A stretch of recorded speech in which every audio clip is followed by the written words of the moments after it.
All right, welcome everybody to the Gentleman's Wrestling Podcast, episode 4.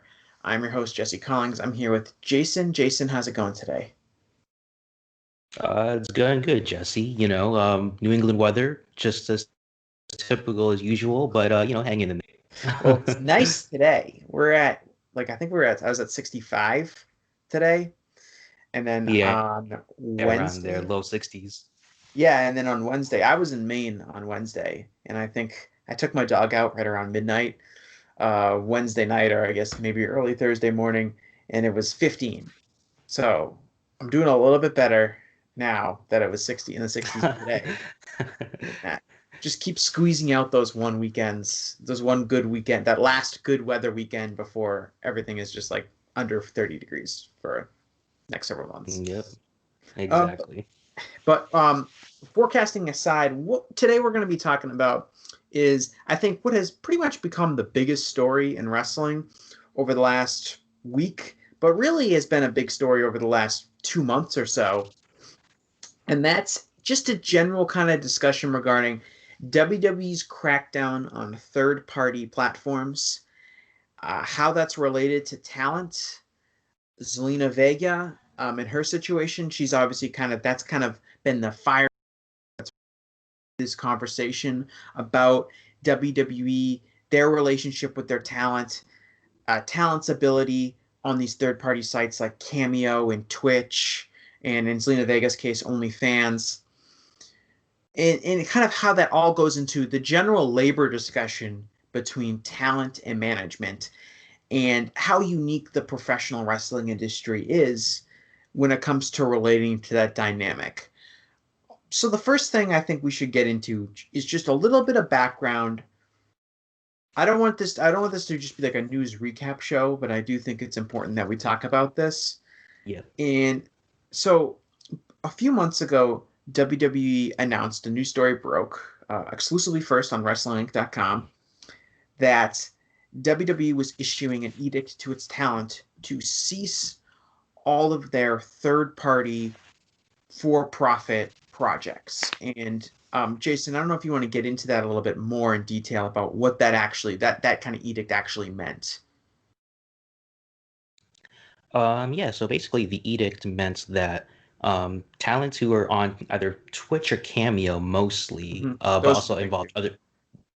Yeah, those are the big ones. Obviously, Lana had a thing with Bang Energy as well, with but mostly yeah, involved Twitch and Cameo because a lot of talents like AJ Styles, Zelina Vega, as you mentioned before, they were on Twitch, and they were either using their real names, or using their wrestling names. Like AJ Styles used AJ Styles as a name, and so yeah, they basically they had another platform. Page as well, of course, was a big one, and they had this platform where they could interact with fans, and WWE decided to crack down on that. They they issued an edict saying that you had to either get rid of these accounts, mostly get rid of these accounts, or you would face some type of punishment, whether that would be and of course later on this edict sort of developed where like, oh, you can keep these, but then the payment you would get, it'll count against your downside guarantee. And so there's a Mm-hmm. lot of complications around that of like, okay, this is how much this person makes. Is that really worth your downside guarantee? And so obviously there's a lot more nuance we can get into later. But yeah, that's a lot of the basics of the original third party edicts and how it sort of developed into how it would affect wrestler pay with their downside guarantees. Yeah, and I think one of the key things talking about this, and I think for people who aren't following it that closely, I think it's easy to dismiss. But in particular, the Twitch streams, we're not talking about wrestlers who are making a couple hundred extra bucks on the side on these Twitch streams. We're talking about thousands and thousands of dollars per month in some Mm-hmm. cases. So we're talking about a really large amount of money coming into these wrestlers that were doing it on their own independently. It wasn't like the Twitch streams were being plugged on WWE television. It was more just something you got going through social media. And I don't think it's a coincidence that we saw an increase in Twitch streams since the pandemic has started. That's been, I think, something that's been discussed in news stories is that the wrestlers are they're used to working, being on the road all the time and working, 3 or 4 matches a week. But now, especially if they live in Florida where all the tapings are happening, they're really only working once a week and they're not traveling nearly as much. So they have a lot more free time and they have more time to, oh, I'm going to, make some extra money. I'm going to set up a Twitch stream. I'm going to do, record all these cameos, whatever these alternative ways of making income are. They're participating in them, especially during the pandemic. And in addition, you're talking about a situation where a lot of wrestlers are not making as much money because they're not working as many dates. I know everyone's contract situation is different in WWE, but I've seen it reported that there are wrestlers out there who are making less money because they're not working as many matches. You went from working 150 matches a year to if you're working once a week or 50 matches a year. So there's that dynamic that is involved in it as well. And what this comes to me is that WWE saw the thousands of dollars that this talent was making, and they said, we want to get in on that. These are our talents, so we want to have, stick our hands into the honeypots and get some of that revenue and make sure it's coming to us. And there is another factor that it's not just that the talent is making money and WWE wants that money. WWE also is trying to negotiate its own agreement with Twitch or its own agreement with Cameo or set up their own version of these factors. And their leverage in negotiating to set up those kind of WWE corporate relationships is damaged if all of the talent has individual deals coming up with streaming in that regard. And so Yep. So from that aspect, it's correct, and we'll get into this later. But the big sticking point when it comes to that is that WWE wrestlers are classified as independent contractors; they're not employees. So the legality and the moral aptitude for WWE's ability to say shut all these things down, stop making all this extra revenue, is in question, and I think that has been probably more so than the talent missing out on the money.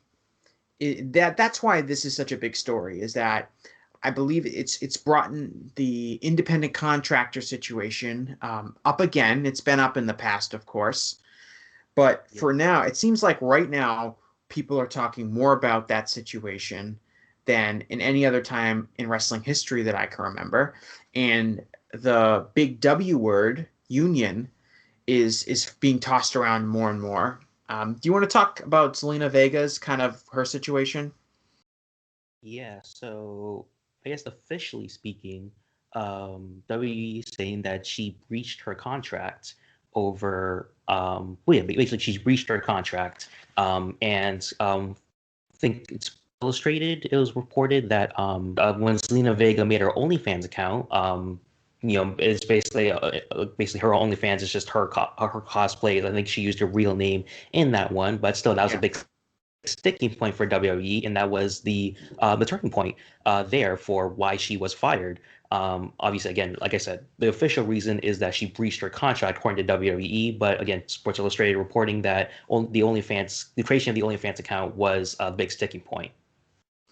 Yeah, and so when it comes to Zelina Vega, a key aspect of this, and again, from what I said earlier, we're not talking about a few $100s a month. We're talking about thousands and thousands of dollars. If you're I not, think it was I think it was reported that she was making a lot more money doing these other things than her WWE contract. So it shows how much she was actually making.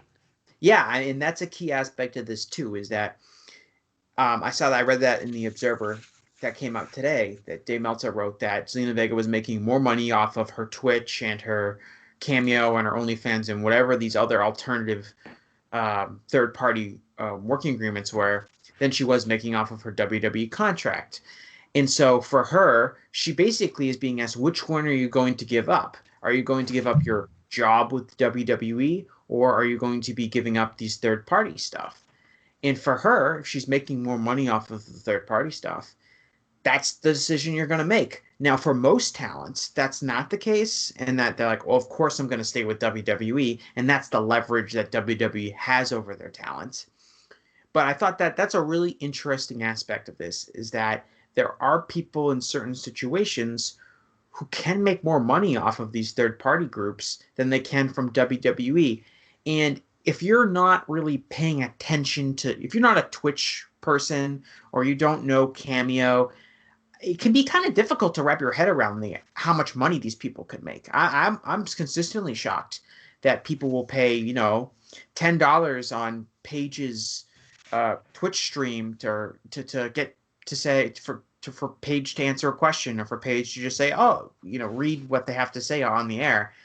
I'm surprised by that, but time and time again, there's shown that people who are famous and on television can make a lot of money off of these things, and especially if you're a pretty girl. I mean, that's a key part of this. And one thing I haven't really seen yet, Jason, and this is very interesting to me, is that in a lot of these situations, the people like Zelina Vega who are making more money off of these services than they are from the WWE contract, they happen to be women, because the women are historically not making the same kind of money as the men on the main roster. There might be an exception here or there, but as a by and large rule, the men make more money than the women. But the inverse is almost true on these third-party services. The women make more than the men.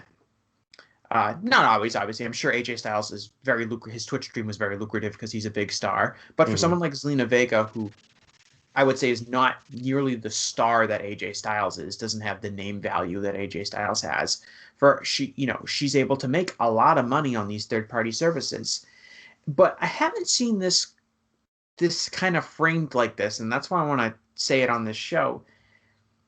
You can easily frame this third-party crackdown as a initiative that disproportionately is aimed at the female performers.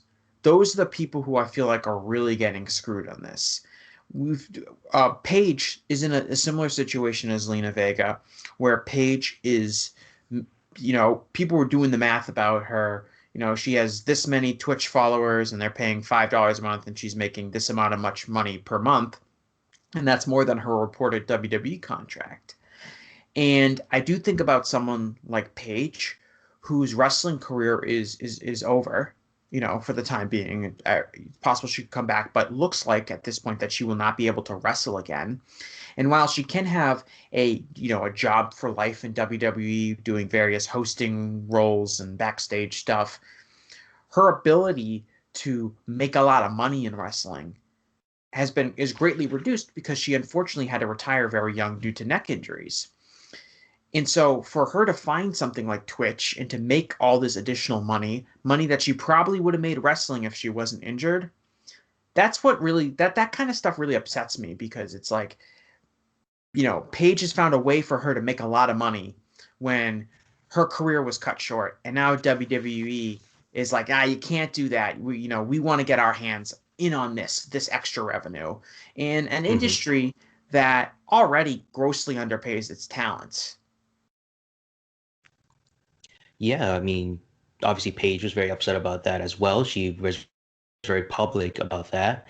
And you're right. Yeah, this does disproportionately affect women. And, you know, you just take a look at the booking as well. Like the women are like minus the top, like the four horsewomen, Asuka, like there's a very steep divide between them. You know, like you can say, oh, you know, the women had a Mania main event, but like you could make a case that like they were kind of forced into that because like you have Ronda Rousey in your company, a big star, and you also have two of the four horsewomen, the wrestling four horsewomen at least, with Becky Lynch and Charlotte. So that was like a no-brainer, and you know that wasn't really a benefit, like oh, they're doing this out of the graces of their hearts type of deal.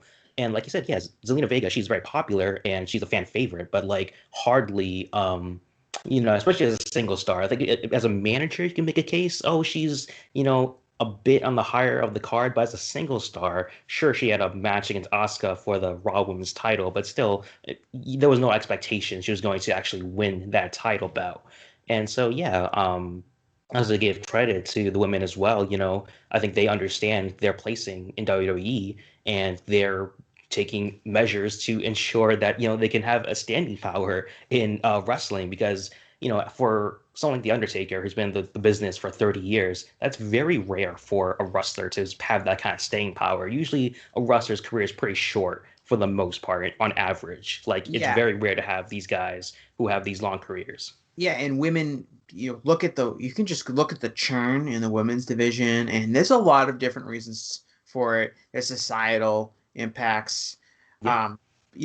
but the career of female athletes in general does not match the career length of male athletes. In a lot, you can look Mhm. at different sports; they vary a lot. I don't want to speak in too broad generalities, but if you just look, I'm sure there's a lot of data that shows that the average woman's time on WWE's main roster is shorter than the average man's time. Uh, and that's another key element to this, I think, when it comes to this disproportionately impacting women. A key aspect of this is that the wrestling industry in general does not currently offer the same kind of economic opportunity to women as it does to men. And what I mean by that is that if you're a woman and if you're a woman wrestler, your chances of really making a lot of money and being a big star pretty much only WWE. Obviously, companies like AEW and Impact and Ring of Honor have women's divisions. I'm sure that Zelina Vega will pop up in one of them once her 90-day no compete is up. But the kind of leverage is much different for, even if like a mid card male wrestler on the WWE main roster, like John Morrison, I'll use as an example because we've seen him bounce around. But John Morrison could leave WWE and, he could make maybe not WWE money, but he could make a lot of money working for AEW. He could make a good living working with Ring of Honor, Impact. He could go to Japan. He could go to Mexico. We've seen him do that kind of stuff when he wasn't in Mhm. WWE. But just as an example of a guy who has a lot of career options, if he were to just be like, you know what, if he were to get fired from WWE. For the women, they don't have that many options. And so finding extra revenue streams like the Twitch channel and the getting popular on Cameo, or even something like getting a lot of sponsorships and stuff through Instagram. I'm sure if you've ever been on any of the women's Instagram pages, they're basically advertisements. Like Mandy Rose's Instagram account is basically just like a a ladies activewear catalog, because it's just her wearing different stuff and her saying, oh, Mhm. 20% off this if you buy like any order $50 or more, or these kind of promotions, because she has a huge following on Instagram. And that's what social media influencers do. And some of these performers in WWE, they are social media influencers. They have millions of followers. They have people who pay attention to what they publish and what they say. And so I think it's a great thing that women have seized this kind of economic opportunity in a industry that does not offer it to them. And that's another reason why this doesn't really sit right with me. And I haven't really heard about it talked about that much anymore. A lot of people focus on, and we'll get into it too. A lot of people focus on the kind of labor relations, the independent contractor issue, and that's really, really important. And I understand that, but to me, these moves seem like they're going to disproportionately impact women in an industry that already doesn't respect them the way that they respect male performers. Yeah, WWE, they always get away with, at least company wise, they get away with this because, they always promote the women's revolution as this big, Mm-hmm. grand thing that they did. Obviously, the hardcore fans can kind of see through the marketing and Yeah, it's all a the PR. It other was a types PR of move. deals with I that. mean, there's a But still, yeah. that works for like stock companies and all that as well. Mhm. From the outside perspective, that works. Yeah, and I think the thing with the women's revolution is I mean, I'm front and center kind of mocking the labeling and branding of it. But to WWE's credit, WWE has done a phenomenal job changing the way wrestling fans feel about women's wrestling, especially in this country. because you look back 10 years ago, there were always fans of women's wrestling, but people just, relentlessly mocked it. There was, there was a lot of jokes made about it. There was, bathroom break, snack break. I don't care about women's wrestling, blah, blah, blah. It was seen as a laughingstock. And in 10 years, even though I agree that this is the branding and stuff is a PR stunt, at the end of the day, WWE has really created women stars who rival the top male stars in popularity, something I didn't think would ever happen in WWE. They have raised the standard across the industry to the point that AEW's women's division has become a huge point of criticism because it's not up to the same standard as their male side of the roster. And that's kind of WWE's influence in promoting women's wrestling by making it seem really important. So it has to be AEW in turn has to make it feel important too. And so I don't want to I think it's like a PR stunt, and there is marketing and branding with that. And I do think it works at the corporate level and the stockholder level when you push women's wrestling, women's this. But that's kind of the frustrating aspect between what's presented to the stock market and what's the reality. And the reality is that I think with this kind of current measures being taken against the talent that's disproportionately protecting women, I think that's a real problem, and I think it should be a bigger aspect of this. I mean, yeah, for sure. It's also nothing new at the same time. Especially since WWE has become a publicly traded company. It's always been about the stocks, and the shareholders. It's it's one of the big reasons why we kind of went through this in the WWE booking episode. Like a lot of the times, at books things are booked because it pleases the stockholders. It's also been talked about during the pandemic as well. Like, you didn't have to cut all these talent because you're still making record profits, but they kind of just did it anyway, just to boost a stock number. And obviously, maybe we could get into now, but things could change now in the next year or so with all these different changes in politics. All this talk about unionization and all that, and so Yeah. it's going to be interesting to see how things play out. And so that's what I think we should transition to, because ultimately what this third party edict has had an impact is that people are talking about unionization more. And so I just want to briefly kind of go through this. WWE's wrestlers are classified as independent contractors. And if you look at what's in WWE contracts, if you look in the restrictions that they set up, like the third-party edict, those are not restrictions you could legally put into on independent contractors, right? If I was an independent contractor in the real world, not in the wrestling world, an independent contractor would be like a plumber, right?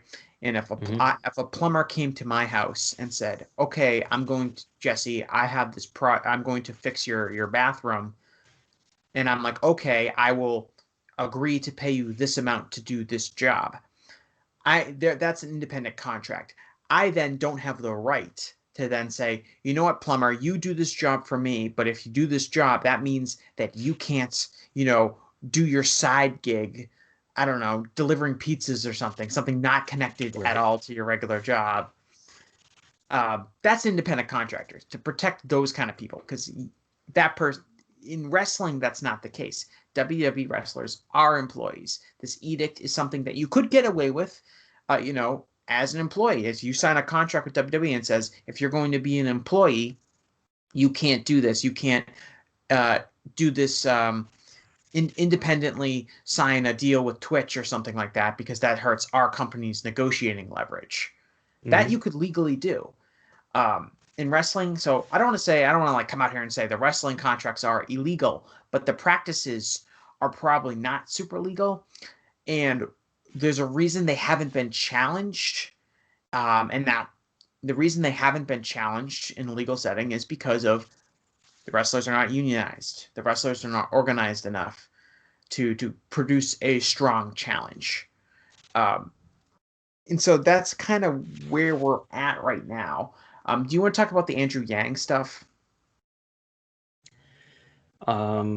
Yeah, so basically, Andrew Yang, if people don't know, was a former Democratic presidential candidate, and he's also a big wrestling fan as well, so which is why he's Mhm. sort of interested in WWE, and he has recently started up a sort of mostly on Twitter a fight against WWE and Vince McMahon over this misclassification of WWE as independent contractors, and he has come out recently these past few months saying that he is planning. Biden has already won the presidency, and so he is planning on either um, vouching for a role in the cabinet or pushing someone within the cabinet to take this case up to the government, specifically with the National Labor Relations Review Board, and to sort of take this case up to the government and really put Vince McMahon on trial, so to speak, trial, quote unquote. I don't know if it's a real trial or not, but Yeah. still, he's planning to take this case to the government and sort of deal with this firsthand. Yeah, and the reason that the kind of legality issues with the independent contractors has kind of flown under the radar is because wrestling is not seen as historically has not been seen as like a real business to the outside world. And this issue that we're talking about, you really have to be kind of in the weeds into the professional wrestling business to really understand why this is such a big problem. And it's rare to get somebody who has a job and clout at the national political level who will want to make this their cause. And Andrew Yang's been very vocal over the last few months, like you said, about kind of saying like this is something that I'm going to have a real mind on. And he's Andrew Yang, he's become very popular on social media, but he's not like he's not like a joke guy. Like he's got a very big following among progressives in the Democratic Party. He's going to have he's a guy who has some form of political sphere of influence. And if he talks to the National Labor Review Board and says, look, there's this thing going on that I think really should be looked into, those people are going to listen. And I don't think wrestling has had that kind of voice at the national level.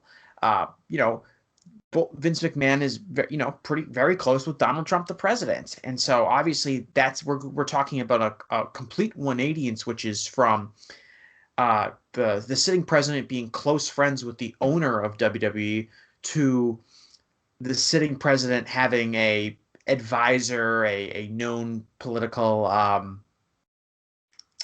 contemporary or compatriot who is a big fan of the talent and is talking to talent and saying, look, this is not right.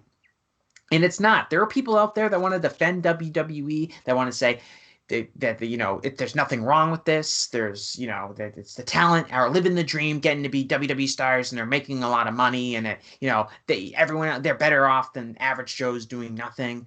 And so there are people like that, but there's so much evidence to the contrary that this is a problem. And we just spent 20 minutes at the start of this talking about how people are getting screwed through this third-party edict and how WWE classifying as talent as independent contractors makes that really illegal and immoral. And that I think is a critical aspect of this. And the weird thing to me is that WWE could afford to classify as talent as employees. It would cost them money, but it wouldn't like the company would go bankrupt because of it. The company would still set. I think Brandon Thurston of WrestleNomics. I'm sorry I don't have the number in front of me. He did like an estimate about how much would it cost for WWE talent to be classified as employees. How much would their benefits cost? To cover health insurance and that kind of thing. And WWE, I think I forget the number specifically he came up with. But what he basically said was using his estimate range is that WWE could afford to do all that and still set record profits this year. So it's not like WWE would go bankrupt if they had to do this. It's just simply a matter of greed and a matter of the way things have always been, which is that the talent are independent contractors, and that if the talent were unionized and they were all employees, that would be a complete game changer. One thing that I found interesting was this was reported in the Observer this week, which was talking about kind of the strife backstage with a lot of talent are, a lot of talent are upset with the Zelina Vega situation. They're upset she was fired. And they're obviously upset that they're being cut out on these deals. I'm sure AJ Styles is not happy. He's losing thousands of dollars in his Twitch contract.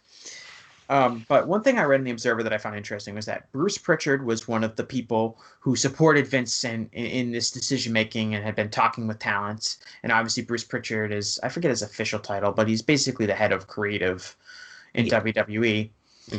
And Prichard is saying, backing Vince. And the funny thing about Prichard is that he is not an independent contractor. He's an employee, because a lot of the actual WWE office people are employees.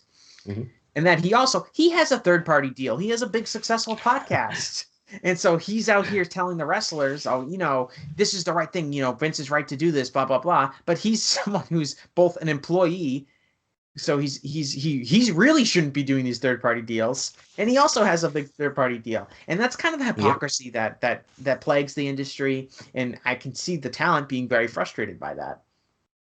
Yeah, but just two things to add on that. That's sort of like an incentive structure within WWE. Like, you see the people who are loyal to WWE, who are like their cheerleaders, like they are very much taken care of. Like The Undertaker is very pro WWE, and this week he opens a Cameo account. It's very limited, but still he has a Cameo account. It's charging $1,000 per Cameo, and so he's like Mr. WWE, especially now that he's breaking kayfabe. Like, he's very pro Vince McMahon, and he's been said before he will do anything for him.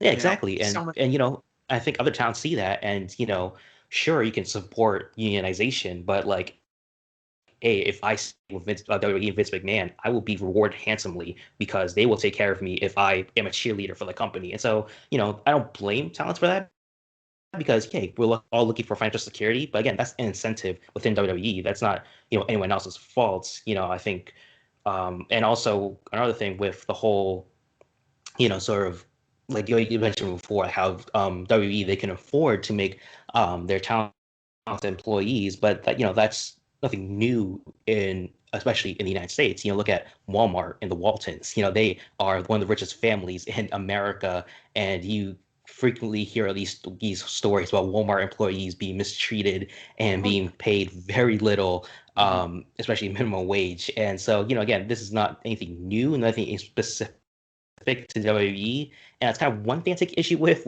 Andrew Yang.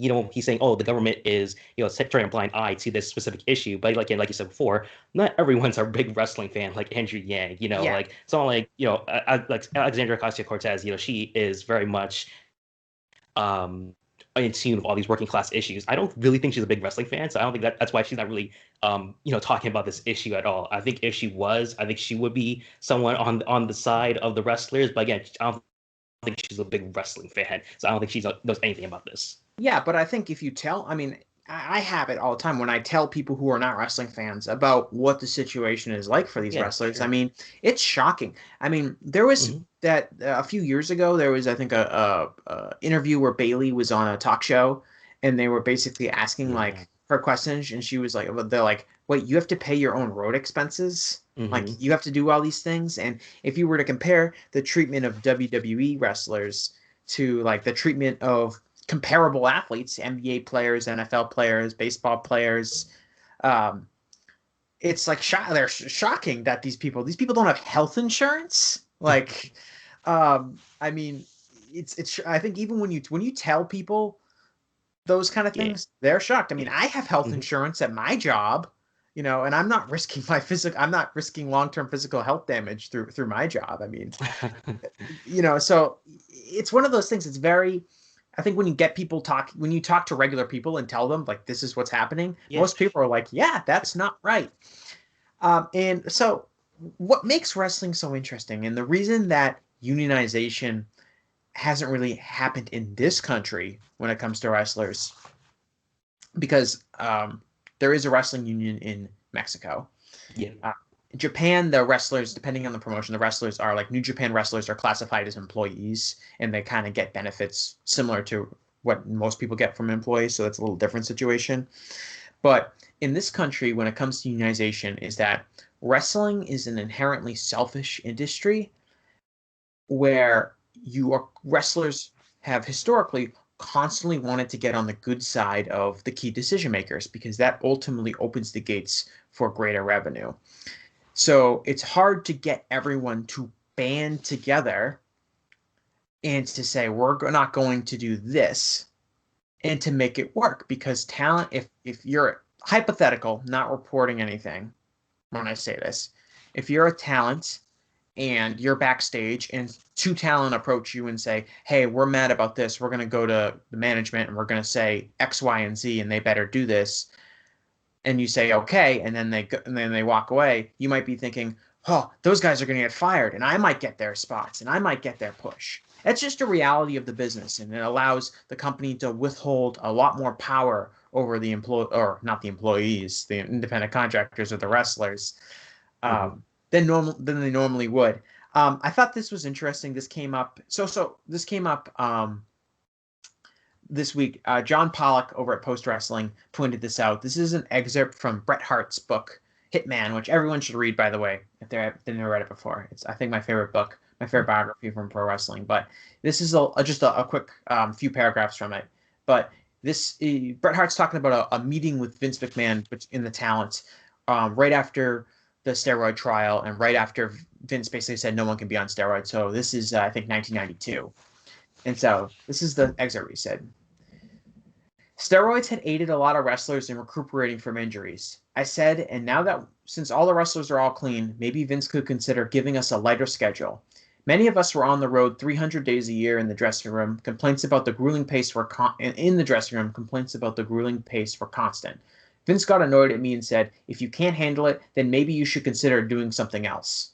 I said, you told us to speak our minds, so that's what I'm doing. Vince scowled across the room. You're the only one complaining, he said. The unspoken reality in the room was that we were all working so hard for a lot less. Vince's beloved World Bodybuilding Federation was fast becoming a financial disaster, kept alive only by the proceeds from the WWF. I looked around and asked, okay, everybody, who has a complaint about the schedule? And raised my hand. Only Hawk and Brian Knobs raised theirs in support. The rest of the boys stared at their feet. I lowered my hand. All we ever did was complain, but it seems only to one another. Typically, after the meeting, various wrestlers thanked me for speaking up, explaining that they hadn't joined in because they were scared to lose their jobs, as they had good reason to be. A lot of the big steroid guys were now missing from the locker room, the latest casualty being Davey Boy Smith, who had just that day got a 6-week suspension for testing positive for steroids. So that's from 1992. But it kind of talks about the dynamic, which is that the talent is upset internally and they'll talk to each other, but they're afraid of losing their position in the company, so they're not as likely to speak out. And when it comes to unionization in wrestling, like someone like Zelina Vega, WWE sees them as expendable. And Justin Barrasso of Sports Illustrated took some flack this week for kind of saying that. The reality is she is expendable, and that's not to say that she's not really talented, but WWE's not going to not make record profits because they lost Zelina Vega. Almost everyone on the roster is replaceable.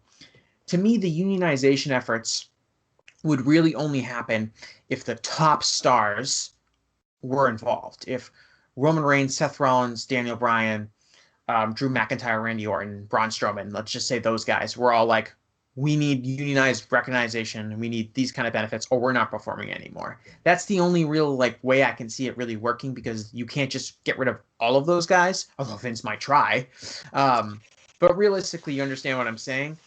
And but the other part is all those guys are in prime positions and they're all making a lot of money, and they're not going to stick out their necks necessarily to jeopardize that aspect of it, because I'm like, hey, I've got this great position, I don't want to blow it, because the wrestling industry is filled with guys who were once in a great position but then blew it one way or another and didn't end up making as much money as they should. Yeah, I mean, this is just I watched a YouTube video. It's about a year old, but it's still relevant now. It's about UFC fighters, but it's still relevant to wrestling. Yeah. Using game theory to sort of understand how fighters, they think in short-term aspects, and which makes sense because fighters have very short-term careers. And pro wrestling, it applies to pro wrestling as well. You're on top for a very short amount of time for the most part. There's very rarely is a guy on top for a long time. And so you want to maximize that short amount of time you're in the main event or as champion. Obviously, you have Roman Reigns, who's like champion forever, but that's very rare, obviously. And so, obviously, with the short term thinking, WWE is incentivizing you to not unionize. There's no incentivization to work together with your fellow wrestlers because, hey, like you said, there's if someone leaves, that's another spot for you. Zelina Vega left, so that's another spot for another woman on the roster. And so, again, this is the short-term thinking. Again, I think you can agree with me, Jesse, that we're not blaming the wrestlers for not banding together. I think this is just incentive. This is just a systematic thing that WWE has placed into their system and in pro wrestling in general. Yeah, and I think not blaming the talent. Did you see the Alexa Bliss interview from like a week ago or so? About independent contractors? Well, Alexa Bliss was on some form of talk show thing, and they were taking questions from like the chat room or that kind of thing. And someone asked her about like her healthcare or health treatment, or did she ever felt pressure to wrestle or something like that. And Alexa kind of gave this rambling answer about like how something about cancel culture and this kind of aspect of it. And it was just she was clearly dodging the question. And people got mad at Alexa Bliss. Why, she's so full of it, blah, blah, blah. Cancel culture, that doesn't make any sense. And it's like, look, if you expect Alexa Bliss to get on this talk show and be like, yeah, WWE is a terrible company. I'm mad the way they treat their employees. We need to do better. That's not going to happen. It's just, unfortunately the power that WWE holds over these talents. And like I said, unless you have a total, the big stars all stand up and say, we need this, it's not going to happen. And in other sports, that's actually what happened. If you look at the formation of the baseball players union, the NBA players union, the NFL players union, the star players banded together and said, we need this, this, and this, or we're going to not play and we're going to strike. And lo and behold, all of those places are organized, and those places all have much better long-term benefits and are treated better than the WWE wrestlers. So that's really what ultimately needs to happen. Is the industry eventually going to end up doing that? Seems kind of difficult. Seems like that's probably not going to happen. I think Meltzer reported this last week, but he said that a lot of wrestlers are eternally upset, but they're afraid to rock the boat. And so they're counting on someone like Andrew Yang and the U.S. government to eventually come in and tell WWE, you need to treat your employees like your wrestlers like they're employees because that's how you treat them. And then Vince will eventually legally have to just be like, all right, fine, they're all employees now. And that would improve their standing. And that's kind of like, praying for God to come in and intervene and save you because, and ultimately that's probably what's going to have to end up happening. I know it's not just the Screen Actors Guild. It's like the Screen Actors Guild, AFRTA. ACTRA. Yeah, SAG-AFTRA. But basically a guild for performing artists who are on screen. So basically people who are on television or movies or anything like that. The president of that union has been outspoken saying they've talked to Zelina Vega, similar to Andrew Yang, talking about how this is a real issue. And that is an interesting wrinkle. I know Nick Hausman over at Wrestling Inc. did kind of a long, in-depth look about how that process could end up happening, but wrestlers could end up enrolling in SAG. They would meet a lot of the qualifications for being in the Screen Actors Guild. They're on TV every week, acting and performing a role, and they're on some of the most highly rated programming that we have in this country. And so that is a potential way. And, SAG offers different, works. That is a different way, aligning with a extremely powerful union to help them in this fight with WWE. But that, again, would require the WWE talent to want to join SAG. And so I don't know if that's going to end up happening for the reasons we previously discussed. Yeah, but I think I would be more optimistic about that approach than having an Andrew Yang type, whether it's Andrew Yang personally or not, sort of saving you, I guess, like, so sort of like hope, praying to God that someone will save them because, obviously, I think we sort of touched on this before. Like, wrestling isn't that popular. It's sort of still seen as this goofy sort of thing, and so very curious about the core public opinion. Like you said, like I think I agree with you that like yes, if you explain it one-on-one to a person, that like yes, the wrestlers are mistreated, but it's sort of the same thing with like universal healthcare in this country. We don't have a universal healthcare system because of this sort of lobbying power and this sort of um, I guess misinformation, you want to call it that, about how to achieve universal healthcare. Mhm. I think everyone agrees that yes, healthcare should be free, but still, how to do it is a different issue. I think the idea of the government using resources to focus on wrestling, I don't know if that's a popular issue for non-wrestling fans, for the Yeah. casual public and the core public opinion. And obviously, Vince McMahon and the McMahons in general, they have millions of dollars for lobbying and consulting power to sort of run ads on why they are in the right. And so that's a very steep hill to climb, especially in the core public opinion.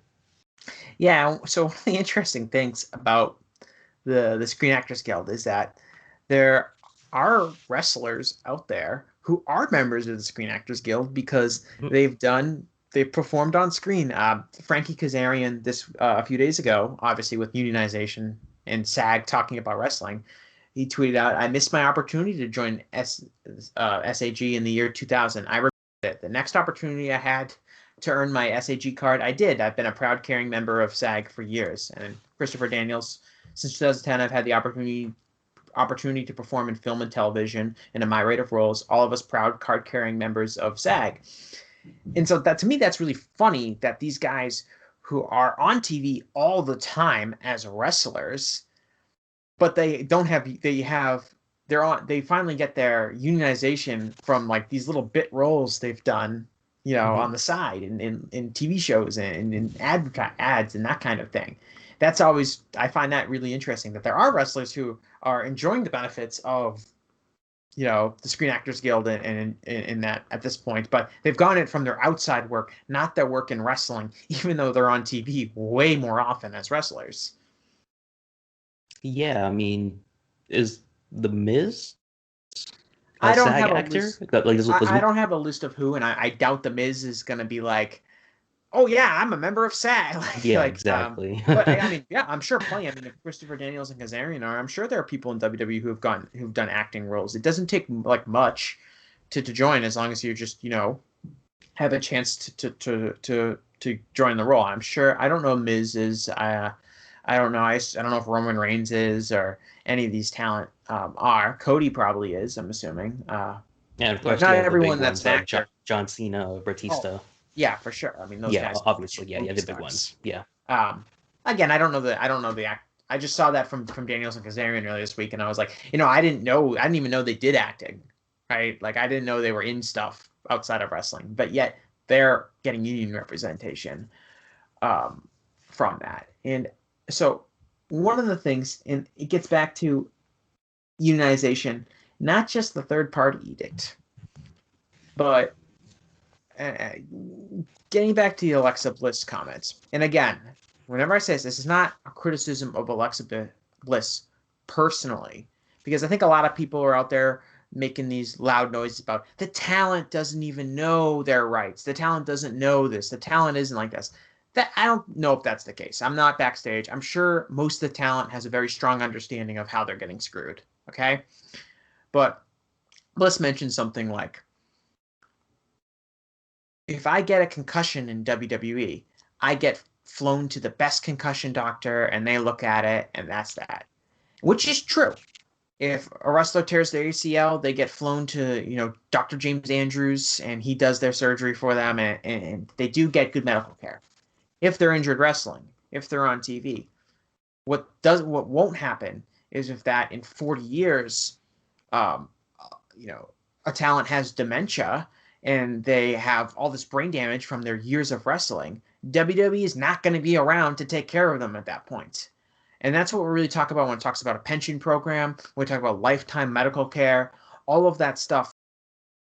Either the talent was unionized or they were classified as employees. And that's a key element of this, which is, I mean, when I heard that, I went on to the NFL's website to just look at what kind of programs the NFL has. And the NFL, and it's been in the news a lot, the NFL hasn't done a perfect job with its former players. That's, we know that. But I'm looking at all these programs the NFL has for former players. Anyone that's played more than 3 games or 3 years in the league, you're entitled to, this kind of pension collecting money every year after you turn 55. These kind of lifetime health cares, benefits for your spouse, benefits for your family, all of this stuff that comes from being an NFL player. And they have this huge program of stuff. And that's the kind of program that you get when you're unionized and you negotiate a collective bargaining agreement that works for both sides. And so when Alexa Bliss says, if I get a concussion in WWE, and they take care of me, that's great. But that's not really what we're talking about, long term.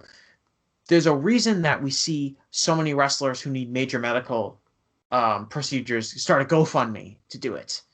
You'll never see that with an old NFL player. And an old NFL player won't have a GoFundMe that says, I need help for this important spinal surgery that might allow me to walk again or something like that. Or, will help save me from getting my leg amputated, or some of the grislier stuff we've seen on these former wrestler GoFundMes. And the reason they don't have that is because they have long-term health care and that they don't have to pay. They're not paying out of pocket for these things. The wrestlers didn't, aren't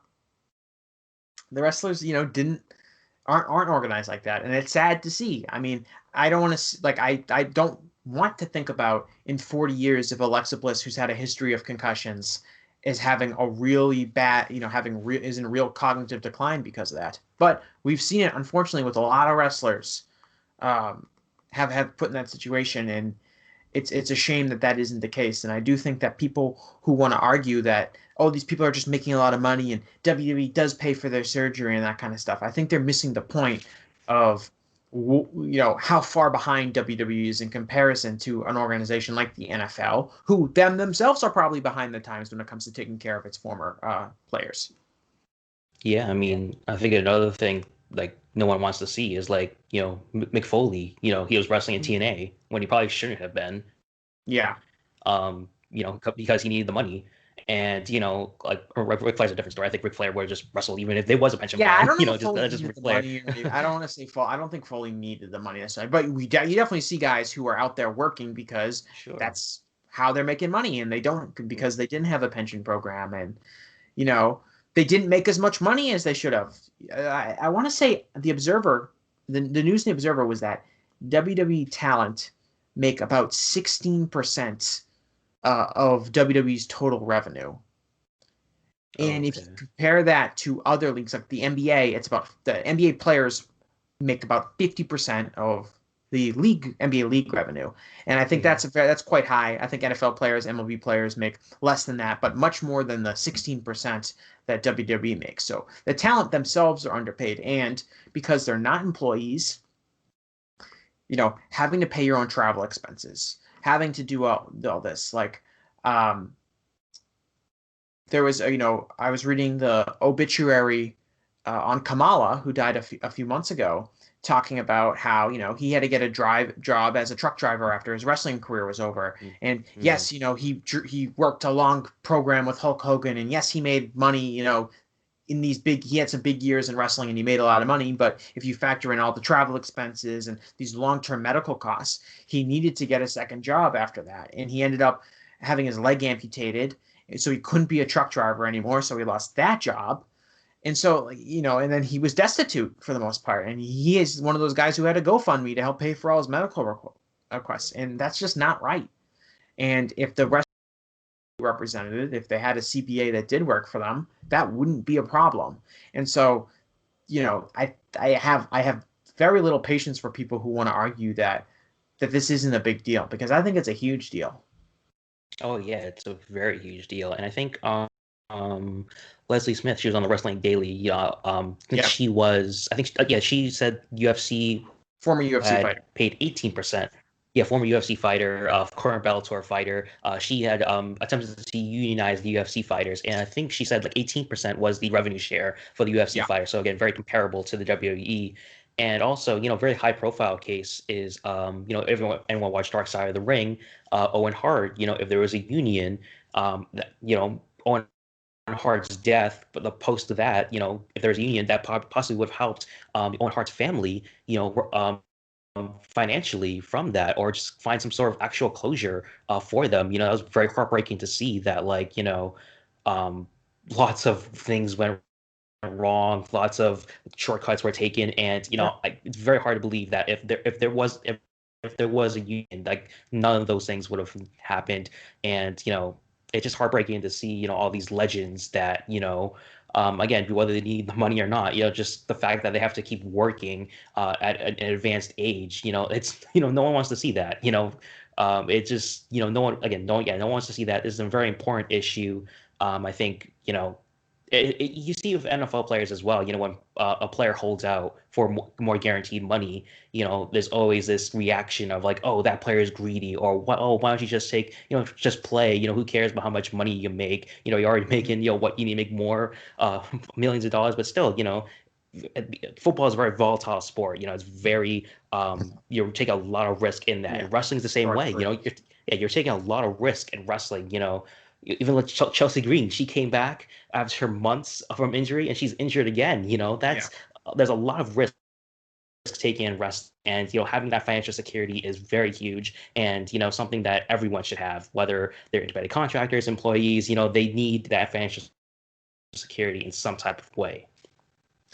Yeah, and I mean it's one of the things that I think is going to become a bigger issue over the next few years, as I think social media has helped in some regards, is that people are becoming much more aware of how big of an issue this is. And things like the Zelina Vega case, while they might not be a tipping point, do move things closer to that tipping point where, and I know there are people who out there, it's like, I don't know if I can support WWE anymore with my money because they don't pay these talent appropriately. And if you really want to support talent, you would go subscribe to Zelina Vega's Twitch account or whatever she's going to end up having, because she's going to need it, and she's banking on people supporting her in that kind of way.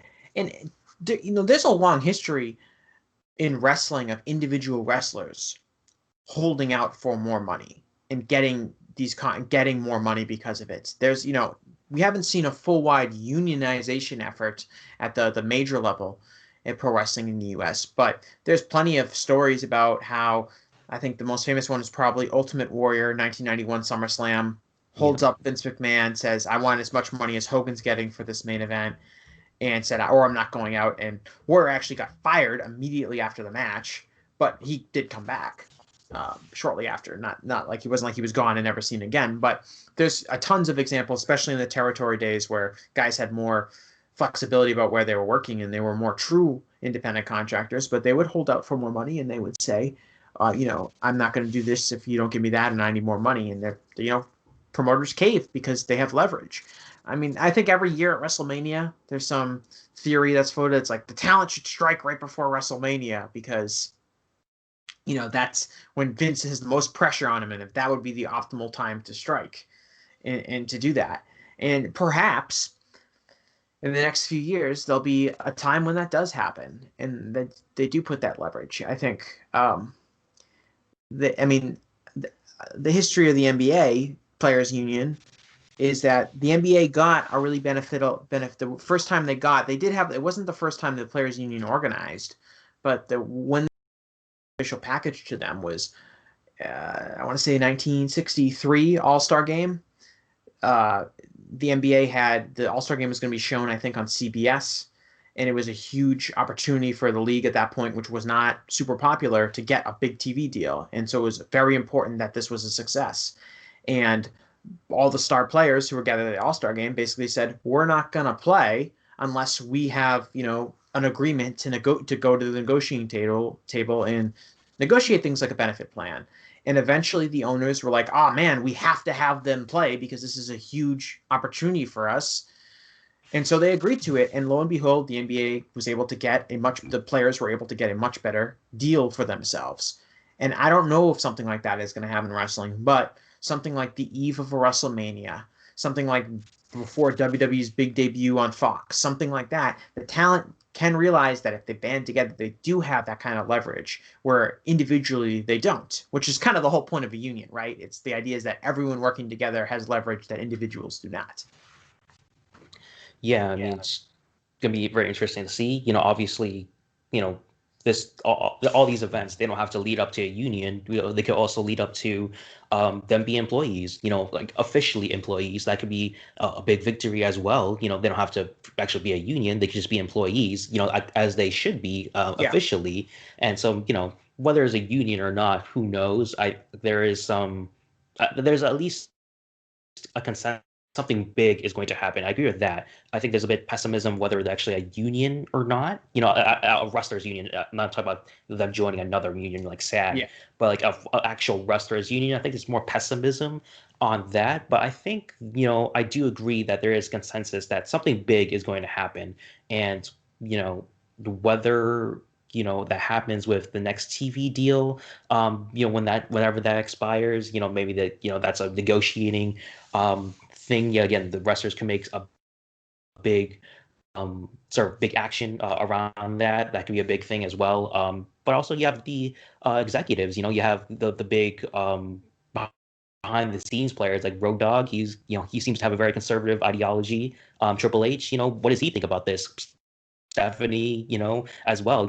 We assume that they're pro WWE since, Triple H is Vince's son-in-law and Steph is her dad's daughter, and so I think to say that hey, this is just all Vince McMahon. It's obviously he's the top of this, but obviously there's also a bunch of people he's employed that are probably just yes men to him for the most part. Yeah, I mean that's a key element of this too. Is that I feel like WWE's kind of tied into this is the way it's always been done, therefore we don't have to change. And in 1984 when Vince first took over, that it's different guys left WWE. Like Sergeant Slaughter is a good example of a guy who wanted who actually it's very interesting that I just kind of thought of Sarge right now, but Sergeant Slaughter famously left WWE because he had a G.I. Joe action figure named after him, and he wanted the royalties, and WWE wanted to get their hands on that, so he left and he went to the AWA. Now, he wasn't as big of a star once he went to the AWA as he was in WWE, but he had that negotiating leverage where he was like, you know what, I want to do this thing, I'm going to leave, and I can still wrestle, and I can still make money as a wrestler, and he came in, Sarge, of course, came back and main evented a WrestleMania a few years after that, but, in that era, it was easier for talent to just leave and move. Now WWE has a lot more contracts. They have the non-compete clause. They have all this stuff that really shouldn't apply to independent contractors, but ends up doing so. That prevents that kind of movement. And in that way, it's much worse now in 2020 than it was in 1984 or 1985. And I think Vince does understand that. He's probably the reason it is like that. But I do think that part of the philosophy is well, I was an independent contractor, and things worked out well for me. If you're Triple H or you're Road Dogg or someone like that, I think it's interesting when people use that term. Look, I'm not in wrestling locker rooms. I'm not a wrestler, so I don't want to sound like an obnoxious know-it-all. But I think it's interesting when people use the term, oh, so and so is a locker room leader, and it's like, you want to know, real leadership would be stepping up and protecting, Bret Hart writes about in his book about stepping up and speaking out when you have a chance to, and to make things better for your fellow coworkers. If you're the Undertaker and you're the king of the locker room, but you're constantly backing Vince, it's like, are you the king of the locker room? I don't know. Yeah, I mean, that goes into Vince McMahon's ideology. He's very us against them since the Attitude Era, especially since he won the Monday Night War definitively. He bought out his competition, both in the 80s, buying out the territories and running them out of business, and also WCW as well. And so he feels invincible, and no one can touch him. And he's very, again, he's not really in politics, but he has political connections. Lyndon McMahon was in politics. She was in the Small Business Administration, so obviously they've built connections in the government, and that's helped them out very much business wise. And so he also, the steroid trial, as you mentioned before, Vince basically won that case. Nothing happened of consequence really there. And so he invincible. He's very anti-government. From what we understand, at least, he hasn't really outright said it Vince explicitly doesn't like too much. Vince's political ideology can be functioned down basically to he doesn't like it when the real world interferes on his world. He's in control of pro wrestling. He's not in control of things like the pandemic or things like that, and he doesn't react well to that situation. So he's not going to react well to Andrew Yang. He's not going to react well to if the government opens up an investigation into how WWE classifies his talents. That's not going to be a good moment for WWE. For all I know, it's going to send him over the edge in his current age. But is there anything else you want to talk about, or you want to wrap things up? Just a small, lighthearted thing. I'm very curious to see if Vince will book someone as an Andrew Yang type character, like a Retribution type, and just make fun of it on his product. I'm very curious if that's going to happen. Yeah, well, I was going to say, like, that could be. Do you think it's a coincidence that they signed Bukodo? Boa? He's now Boa in NXT. Oh, yeah. You know what I'm talking about? Do you think it's a coincidence that they just signed him? Hasn't he always been in the system? I know he's an independent wrestler in like Florida for a really long time. But yeah, if the Andrew Yanks comes up and suddenly he appears on television, wouldn't be the first time. Yes, it would not be the first time. I would say he might end up like Andrew Yank. Well, do you believe that the Robert Stone brand is making fun of Tony Khan? No. In what way? So there's a bit of controversy that I think Robert Stone brand started. Robbie E started doing that before he was in WWE, but yeah, like if you were to compare like how the Robert Stone brand when he was being kind of around at NXT, the outfit, the glasses, and the hair feel like Tony Khan, and the idea is that Robert Stone is just this bumbling, incompetent guy. And again, it wouldn't be the first time. Yeah, I can see that. WWE did that, so I don't know. So the character, I'm terrified. Now you put that in my head. I'm terrified about what that's going to be like because it's gonna happen. we saw Retribution and how bad that is, and so it's gonna happen. Oh well, I actually don't believe the Retribution stuff is like Vince's version of Antifa. I think there's might be a slight bit of that, but I don't think I don't buy the idea that Vince is putting together this group to mock like progressive protesters. I think they were panicking because they needed to come up with an idea. They wanted to do an invasion angle, and they just came up with something that they didn't put a lot of thought into and made them look stupid because WWE is not good at making people look like menacing or interesting at all. So I don't totally buy. I'm not all in on the like this is used to mock people thing. Wouldn't that be a little too subtle like for Vince? It's almost too creative. I guess I don't know. You look at the history of Daniel Bryan, the eco champion. He was a heel as well, and so I guess that was Bryan's idea though. I'm pretty sure that's like he came back as a babyface and then he wanted to turn heel and he kind of hammed up his real life personality. I mean, I definitely believe that Vince like. I mean, there's a reason he okayed the idea because he liked the idea of a progressive like eco champion. Yeah, well, like well, like there's the story like Vince like could never understand that Daniel Bryan was vegan. Mm-hmm. Like he just didn't understand it, and I think like Bryan had to become a vegan because he had like some sort of he had an allergy to soy or something like that, so he had to become vegan. There's something, or maybe he couldn't become vegan anymore. There's like a reason he had to become vegan, and Vince was like, "A vegan? What's that?" Like and like it came up a lot, and I mean Vince did a bad job with Daniel Bryan, especially after his champion. But that's neither here nor there. I think we're gonna wrap things up. Jason, you got anything else? No, that's it. Obviously, of course, leave your comments down below. We're always open for constructive conversation, not room for trolling. But if you want to have an open conversation, we're always open for that in the comments or on Twitter. Contact us, give us the feedback. If you have any suggestions for future topics of the show, we're always open to future topics as well.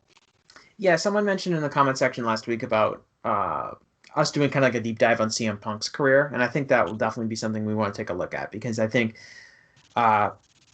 he's been a really interesting career. especially now that we have some time between, you know, him walking out in WWE and kind of seeing what his post WWE life has been like. And I think that there's still a lot of polarizing opinions on him, but I think we're further away from him where I think we can get a better perspective about what his career was actually like, what his walkout ended up meaning, all that kind of stuff. So I think that'll be an interesting topic. But again, thanks a lot, everyone, for listening and for keeping up the support. Like, comment, subscribe, all that stuff. And we'll talk to you guys real soon.